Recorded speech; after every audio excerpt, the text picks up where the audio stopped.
이 백성의 강팍과 악과 죄를 보지 마옵소서 이런 제목으로 하나님 말씀을 전하겠습니다. 진노하시는 하나님에 대해서 이스라엘 백성들과 아론을 대신하여 하나님의 분노를 누그러뜨린 모세의 중보적인 탄원의 기도와 그의 역할은 예수 그리스도의 중보 사역의 중요한 예표가 되고 있습니다. 이스라엘 백성들이 범한 참남한 죄악 앞에서 만약에 하나님의 사람 모세가 없었다면 어떻게 됐을까요? 그들은 모두 하나님께 진멸을 당했을 것입니다. 그러나 모세의 중보적인 하나님을 향한 간구와 또 금송아지를 완전히 분수해서 가루로 만들어가지고 시내에 흘려보낸 이러한 모세의 조치는 하나님의 진노하심을 가라앉게 만드는 하나님의 마음에 꼭 합한 지혜로운 행위였습니다. 부패하고 타락한 죄인들을 위한 주 예수 그리스도의 대속적 중보하심과 또 성령의 우리를 위해 말할 수 없는 탄식 가운데 우리를 위해 기도해 주셨기 때문에 오늘의 우리가 존재하는 것입니다. 그리스도께서 성삼위 하나님이 합의하신 내용을 따라 한치의 오차나 그릇됨이 없이 대속의 모든 조건을 이루셨기 때문에 우리가 예수 그리스도의 대속의 은혜로 말미암아 거듭난 하나님의 자녀가 되는 것이죠. 모세는 하나님을 거역하고 우상을 숭배한 이스라엘을 향해서 하나님을 대신하여 분노하면서 그들을 향해 일갈하고 있었습니다. 내가 너희를 알던 날부터 오므로 너희가 항상 여호와를 거역하였느니라. 이렇게 하나님을 대신해서 꾸짖습니다. 항상 하나님을 거역할 뿐인 인생들입니다. 그럼에도 불구하고 하나님께서는 이스라엘을, 하나님의 택하신 백성들을 결코 버리지 않으시고 기어이 그들에게 살 길을 열어주시는 아버지시라는 것을 우리는 기억해야 합니다. 여러분들에게 자주 말씀드렸죠. 사랑은 그 사랑하는 사람을 위한 방법을 찾습니다. 길을 찾아냅니다. 길이 없으면 길을 만들어서라도, 그 길을 열 사람이 아무도 없으면 하나뿐인 아들을 보내서라도 그 길을 반드시 열고야 마시는, 그것이 하나님의 사랑입니다. 하나님의 역사입니다. 모세는 이제 이스라엘이 저지른 우상숭배의 죄를 어떻게 수습했는지를 설명합니다. 그리고 그가 범죄한 이스라엘 백성들을 위해서 하나님께 드린 간절한 탄원의 기도를 소개하고 있습니다. 25절을 다시 보십시오. 그리하여 내가 엎드려 있었던 40일 낮을 그리고 40일 밤을 내가 여호와 앞에 엎드렸다. 왜냐하면 여호와께서 너희를 멸하시겠다고 말씀하셨기 때문이다. 이렇게 기록되어 있습니다. 모세는 이 사악한 죄악이 하나님의 택한 백성 이스라엘에 의해서 저질러진 이 믿기 힘든 현실 앞에서 그는 자기의 생명을 걸고 40일 주야를 하나님 앞에 엎드려 간구했습니다. 그가 이스라엘 백성들을 위해서 할 수 있었던 것은 단 하나, 하나님 앞에 기도하는 것이었습니다. 하나님을 버린 자들, 하나님에게 관심이 없는 자들, 하나님과 결별한 자들을 위해서 우리가 해줄 수 있는 가장 바람직한 일이 무엇일까요? 그에게 밥을 사주는 일일까요? 같이 커피를 마시면서 수다를 떨어주는 일일까요? 여러분, 간절히 그 영혼을 위해서 멈추지 않고 기도해 주는 일입니다. 모세는 백성들을 찾아가서 일일이 설득하지 않았습니다. 오직 모세는 그들 모두의 영혼을, 이스라엘 백성들 그들 모두의 영혼을 끌어안고 40일 동안 물도 음식도 거부하고 낮과 밤을 그랬으니까 잠도 자지 않고 하나님 앞에 매달렸다는 뜻입니다. 그러니까 죽기를 각오한 채로 자기 민족을 용서해 주시기를, 하나님을 떠난 이스라엘 백성들을 향해서 하나님이 그들을 불쌍히 여기시고 그들을 사유해 주시기를 그는 하나님 앞에 간구했다는 거죠. 하나님이 원하시는 것은 다른 영혼을 향한 어설픈 동정이 아닙니다. 그 영혼을, 이 민족을 부디 구원해 주시기를, 용서해 주시기를 간절히 애끓는 마음으로 기도하는 것입니다. 그러하기에 십자가 위에 매달리셨던 주님조차도 마지막 순간까지 무지하고 어리석은 백성들을 위해서 뭘 하셨습니까? 마지막 순간까지 십자가 위에서 그들을 위해 기도하시지 않았습니까? 지금 내 가족을 위해, 아직 믿음의 뿌리가 깊지 않은 흔들리는 교회의 지체들과 그리고 이 나라와 이 민족을 위해 모세처럼 기도할 자들은 어디에 있는 것이냐 말이죠. 하나님의 진노를 가라앉히고 우리에게 베푸시고자 하시는 그 긍휼과 자비를 베풀어 주시기를 그리스도의 마음으로 간구할 자는 과연 누구란 말입니까? 가장 최고의 섬김은 그를 위해서, 그의 영혼을 위해서 기도해 주는 것입니다. 그 영혼을 위해서, 그 멸망의 길로 나아가고 있는 자를 향해서 간절히 낮과 밤으로 하나님 앞에 간구하는 것입니다. 천하보다 한 영혼을 더 사랑하셨던 주님의 마음으로 다른 그 무엇이 아닌 영혼을 위한, 그 영혼의 회심을 위한, 회개를 위한 간절한 기도가 하나님의 마음을 움직인다는 것을 우리는 믿어야 합니다. 모세의 간구의 내용을 보십시오. 그는 철저하게 하나님께서 행하신 일들을 복기하면서 지금까지 이 모든 일을 행하신 분이 하나님이시다라는 걸 강조합니다. 25절에. 그리고 내가 여호와께 간구하였습니다. 그리고 내가 말했다. 나의 주 여호와여, 당신은 당신의 위대하심으로 구속하시고 당신이 애국으로부터 강한 손으로 인도해내신 당신의 백성을, 그리고 당신의 기업을 멸하지 마옵소서. 이렇게 기록되어 있습니다. 원문을 보면 이렇게 각 어절마다 분명히 주어가 붙어 있어요. 당신은 당신의 위대하심으로 구속하시고 당신이 애국으로부터 강한 손으로 인도해내신 당신의 백성을, 당신의 기업을 멸하지 마옵소서. 자, 모세가 뭘 얘기하고 있죠? 이스라엘은 하나님의 소유라는 것을 밝히고 있습니다. 하나님의 위대하심으로 그들을 구속하셨고 하나님의 강하신 손으로 애굽에서 인도해내신 하나님의 백성, 하나님의 기업이기 때문에 하나님이 그들을 멸하시지 말아달라고, 이 모세의 간구였습니다. 하나님께서 그렇게 사랑하신 백성들이니 부디 하나님께서 자비와 긍휼을 하나님의 백성들에게 베풀어 주시기를 모세는 하나님께 간구하고 있었던 것입니다. 하나님께서 그렇게 사랑해 주셨고 보살펴 주셨으며 건져내신 그 하나님의 백성들과 기업들에게 하나님 부디 긍휼과 자비를 베풀어 달라고 모세는 간구하고 있었던 거죠. 여기서 이들을 이렇게 멸하실 것 같으면 하나님께서 이들을 여기까지 인도해 오실 이유가 없으셨으므로 모세는 지금 하나님 앞에 이것을 아뢰고 있었던 거죠. 그는 그렇게 하나님의 마음에 합당한 간구와 기도를 하나님께 드리고 있었던 것입니다. 하나님의 마음에 합한, 하나님께서 듣고자 하시는 기도를 하나님의 종 모세는 하나님께 드리고 있었다는 거죠. 때로 하나님께서 이 백성을 심판해 달라고 간구할 때도 필요합니다. 그러나 모세는 지금 그들의 죄악에 대해서 심판해 주시기보다는 그들의 죄를 사해 주시기를 기도하고 있었습니다.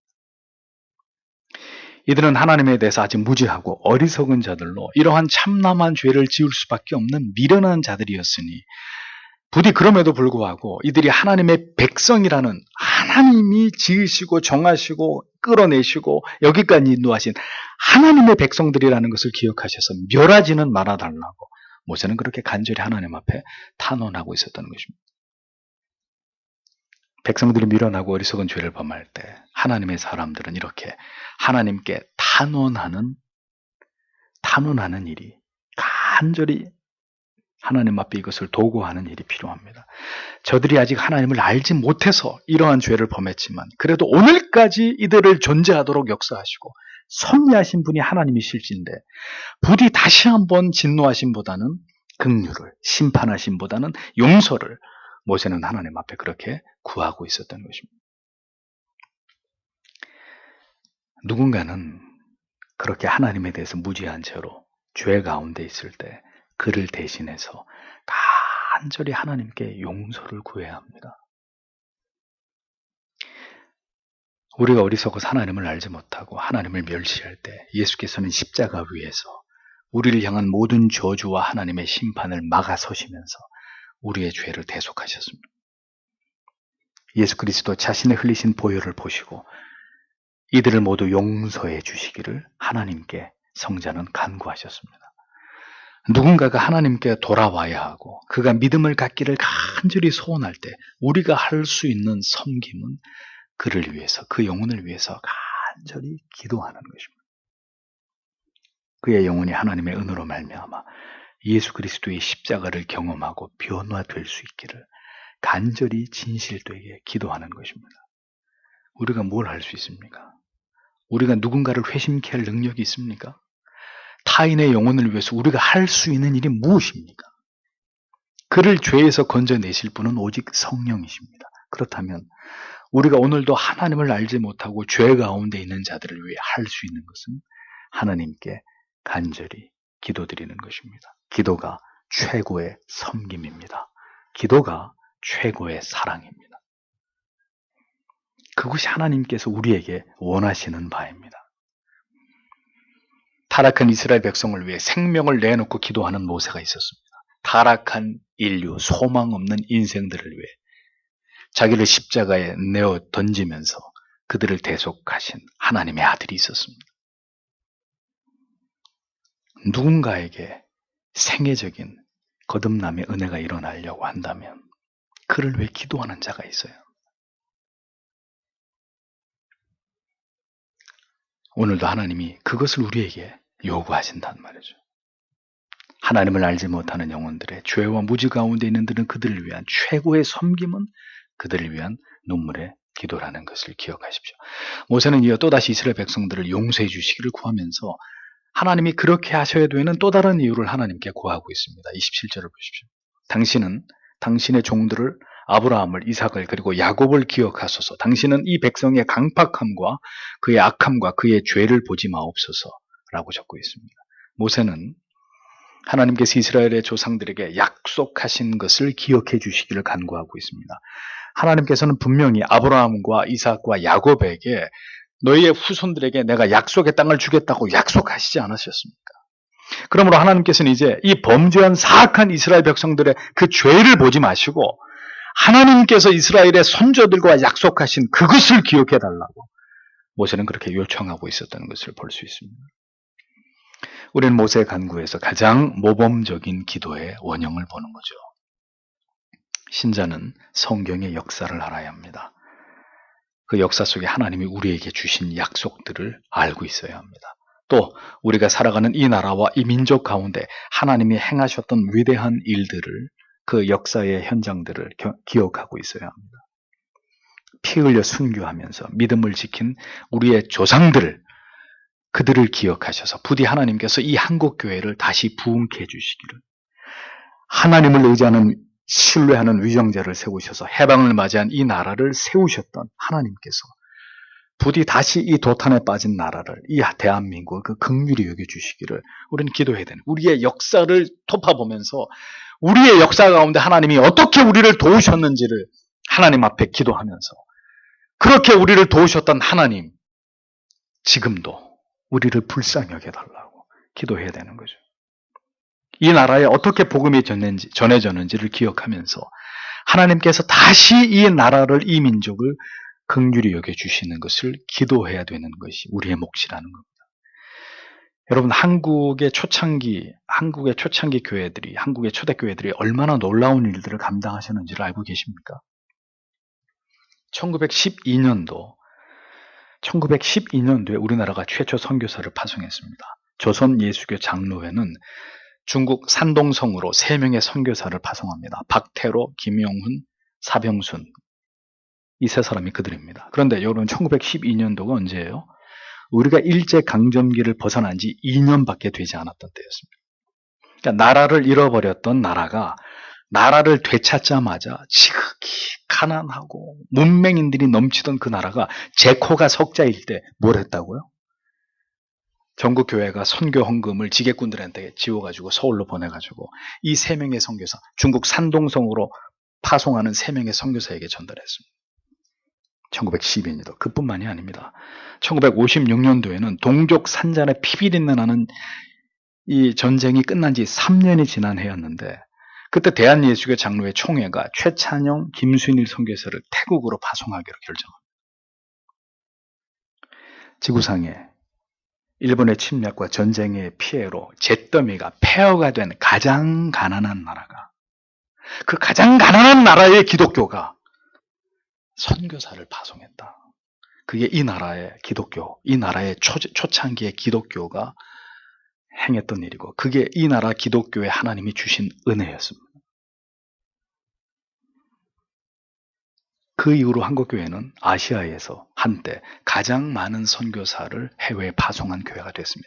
나라가 부강해질수록 한국은 거의 광적인 경쟁을 하면서 더 많은 선교사를 파송하기 위해서 한국 교회가 얼마나 많은 노력을 했고 얼마나 많은 선교사를 파송해서 한때 동방의 예루살렘이라고 불렸던 나라가 대한민국이었습니다. 그러나 지금의 타락한 한국교회의 모습과 선교지에서 들려오는 선교사들의 일탈과 타락의 행위들은 참으로 우리를 침통하게 만듭니다. 여러분, 우리에게 어떤 기도가 필요할까요? 하나님, 그렇게 전쟁의 잿더미 속에서 선교사를 아직 우리 앞가름도 못하고 있는 상황에서, 그러나 하나님이 주신 그 은혜를 어찌할 수 없어서, 그 은혜를 견딜 수 없어서 그 가난한 나라 어려운 형편 속에서도 선교사를 파송했던 한국 교회였습니다. 부디 그때의 그 순수한 복음의 열정과 십자가에 대한 뜨거운 사랑으로 이 한국 교회가 돌아갈 수 있도록 그때 우리의 조상들에게 부어주셨던 그 은혜를 하나님 기억하셔서 이 민족과 한국 교회가 다시 회개함으로 살 길을 찾을 수 있기를, 여러분, 우리는 역사를 돌아보면서 하나님 앞에 기도해야 되는 거죠. 아브라함과 이삭과 야곱에게 약속하셨던 하나님, 그 약속을 지금 이들의 죄를 보지 말고 그 약속을, 하나님이 하신 언약을 기억하셔서 이들을 용서해달라고, 이들을 통해 그 약속을 이루셔야 되지 않냐고 모세는 하나님 앞에 그렇게 기도하고 있었습니다. 여러분, 모세가 보지 말라고 하면 하나님이 안 보시는 겁니까? 하나님 이들의 죄를 보지 마십시오. 그럼 하나님이 안 보시는 분입니까? 그렇지 않죠. 하나님의 성품 자체가 우리의 악보다는, 우리의 죄보다는 우리에게 약속하신 하나님의 약속을 더 중요하게 여기시는 분이라는 겁니다. 모세가 보지 말란다고 하나님이 안 보시는 게 아니라 모세는 그 하나님의 성품과 속성을 정확히 꿰뚫고 기도하는 사람이었어요. 그러니까 이 모세가 하는 기도에서 말씀하려고 하는 것은 하나님이 우리의 죄를 보겠다는 분이 아니라 하나님은 우리의 죄보다 우리에게 약속하신 언약을 더 중요하게 여기는 하나님이라는 걸 모세가 드러내고 있는 거죠. 모세는 그걸 알고 있었기 때문에 이렇게 기도할 수 있었다는 것입니다.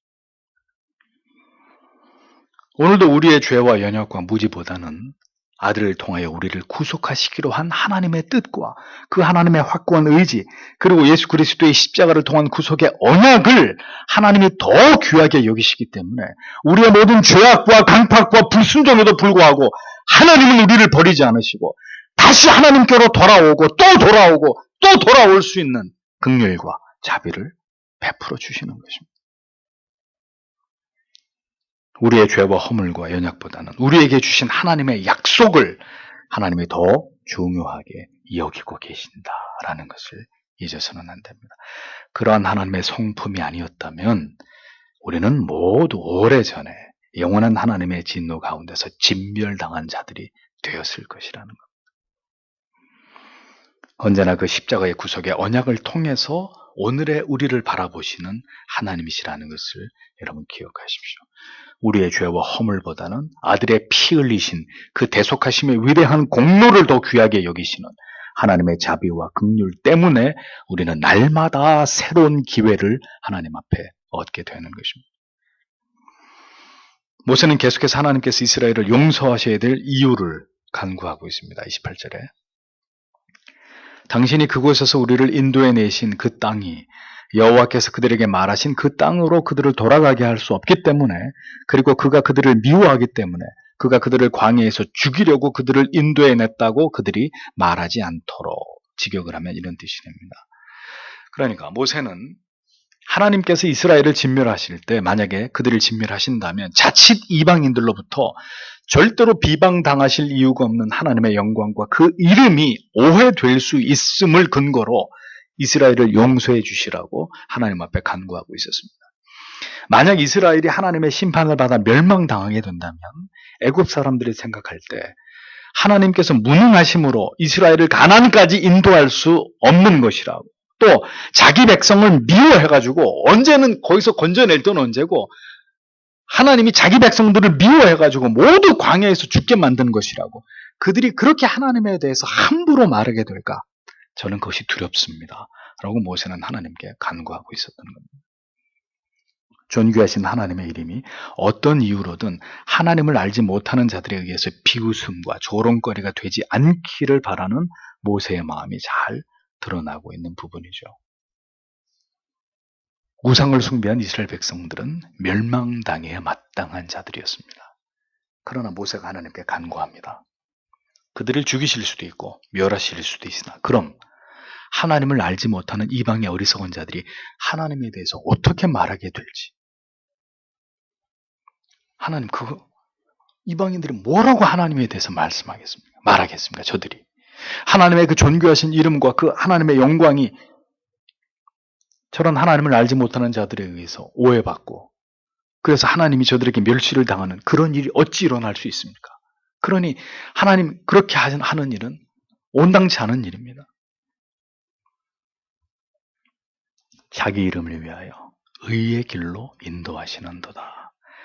하나님의 사람 다윗은 시편 23편에서 우리가 여호와 하나님께서 부족하고 무능하고 고집스럽고 어리석은 양과 같은 자라 할지라도 자신의 영혼을 언제나 소생시키시고 하나님의 영광스러운 그 이름을 위해서라도 반드시 의의 길로 인도해 주시는 하나님이라고, 우리의 목자는, 우리의 여호와 하나님은 그런 분이라고, 자기 이름을 위해서 이 양떼 같은 어리석고 미련한 우리를 끝까지 의의 길로 인도하시는 분이라고 다윗은 그렇게 고백했습니다. 우리가 연약할지라도 어리석을지라도 우리를 절대로 지키지 못하시거나 우리를 잃어버리는, 그리고 독초나 뜯어먹게 하는 우리 하나님이 그런 분이 아니라 언제나 푸른 초장 쉴 만한 물가로 인도하시는, 그렇게 하지 못할 이유가 없으신 그분이 나의 아버지 하나님 여호와라고 다윗은 그렇게 고백하고 있었던 거죠. 우리는 바로 그 사실을 믿어야 하는 것입니다. 하나님께서는 자기의 이름의 존귀와 영광을 위해서라도 결코 자기 백성들을 버리시거나 구원으로 인도하실 능력이 부족하시거나 하나님의 백성들을 미워하시거나 한때는 택하셔놓고 그들을 향하신 뜻을 한순간에 돌이키는 그런 아버지가 절대로 아니시라는 겁니다. 그래서 이사야 59장 1절에서 이사야 선지자는 여호와의 손이 짧아 구원치 못하심도 아니요 귀가 둔하여 듣지 못하심도 아니라 라고 말씀하고 있는 거죠. 어떤 죄인도 그 죄를 깨닫게 하고 그를 십자가에서 겸손케 만들어서 결국은 하나님께 백기를 들고 돌아오게 만드시는 하나님이십니다. 반드시 하나님께서 정하신 뜻을 그 백성들 안에서 이루고야 마시는 하나님이십니다. 모세는 그 하나님의 성품을 알고 있었기 때문에 하나님께서 이스라엘을 버리심은 그 하나님의 성품과 대치되는 것임을 알고 하나님께 이렇게 아뢰었던 거예요. 하나님이 모세가 그걸 상기시켜 주니까 마치 하나님이 그걸 읽고 계시다가 그렇군, 네 얘기를 들어보니까 맞네, 그럼 내가 그렇게 하면 안 되겠지, 그런 게 아니라 모세는 이미 하나님의 의중을 다 읽고 있었습니다. 그래서 그 하나님의 성품과 일치되도록 그가 하나님 앞에 기도하는 거예요. 하나님의 성품과 대치되는 것을 하나님이 행하지 않는다는 걸 알기 때문에 모세는 이렇게 기도할 수 있었던 것입니다. 우리가 어리석은 길로 행하고 무지하고 고집스럽게 죄악을 범한다 할지라도 하나님께서는 반드시 우리를 하나님의 백성 삼으신 위대한 전능자이시기 때문에 우리를 반드시 죄악의 구덩이에서 건져내셔서 영광의 자리에 영원한 도성에 마침내 입성하도록 우리의 생애를 인도하시는 아버지십니다. 하나님께서 사랑하시기로 하신 백성들은 그들을 향하신 그 하나님의 열심과 그 마음이 결국은 멸망을 향하던 그들을 하나님께서 아들을 통한 희생으로 말미암아 영생의 길로 인도하신다는 사실을 성경은 우리에게 충분히 말씀하고 있다는 거죠. 그러니까 모세의 기도는 모세 자신의 영민한 기도의 내용을 이렇게 자랑하려고 그걸 드러내려고 하는 것이 아닙니다. 그런 의도가 아닙니다. 하나님께서 멸망의 위기에 처한 이스라엘을 용서하고 구원하시기 위해서 하나님이 예비하신 모세를 통해서 그의 간절한 단원의 기도의 내용을 통해서 하나님께서 이스라엘에게 가지고 계셨던 그 마음을, 그 긍휼과 자비를 모세의 기도를 통해서 하나님이 나타내고 계시는 거예요.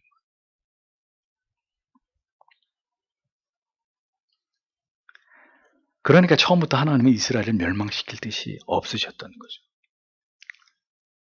모세의 기도 속에서 정말 이스라엘을 향해 품고 계셨던 하나님의 마음을 모세가 하나님께 대변한 탄원의 기도 안에서 하나님은 다 드러내고 계셨. 이게 정말 내 마음이다라는 걸 모세의 기도 안에서 하나님은 드러내고 계셨던 겁니다. 가장 아름다운 기도는 하나님의 깊은 마음을 헤아려 하는 기도입니다. 하나님이 어떤 분이신지를 깊이 깨달아서 그 하나님의 성품과 마음에 호소하는 기도가 진실로 하나님이 기뻐하시는 기도라는 것을 우리는 기억해야 합니다. 모세의 마지막 간구는 이것이었습니다. 29절에 그리고 그들은 당신의 큰 능력과 당신의 펴진 팔로 인도해내신 당신의 백성이요 당신의 기업입니다. 모세 이스라엘 백성들을 위한 간절한 기도의 정점은 이 타락하고 패역한 이스라엘 백성들을 하나님께서 사랑하셔서 그들을 하나님의 능력의 팔로 인도해 내셨고 그들을 구원해 내셨다는 고백입니다. 그들은 모두 하나님의 백성이요 하나님의 기업이라는 사실을 모세는 하나님 앞에 아뢰고 있었습니다. 왜 하나님이 몰라서요? 무슨 의미입니까? 하나님의 백성들을 향하시는 하나님의 끝없으신 이 아가페의 사랑에 모세는 이제 하나님께서 그들을 용서해 주실 것이라는 것을 믿고 하나님 앞에 이렇게 호소하고 있었다는 거죠. 우리가 어떤 죄를 지을지라도 아들께서 흘리신 그 보혈의 공로를 보사 하나님께서는 끝까지 자기 백성들을 버리지 않는 하나님 되심을. 아니 버릴 거면 뭐하러 자기 팔로 애굽에서 그들을 건져내시겠어요? 이게 앞뒤가 안 맞는 얘기잖아요. 응? 자기 백성 삼은 자들을 절대로 포기하지 않는 하나님이심을 모세는 고백하면서 이렇게 이스라엘 백성을 향한 하나님의 사랑을 사실은 드러내고 있었다는 것입니다.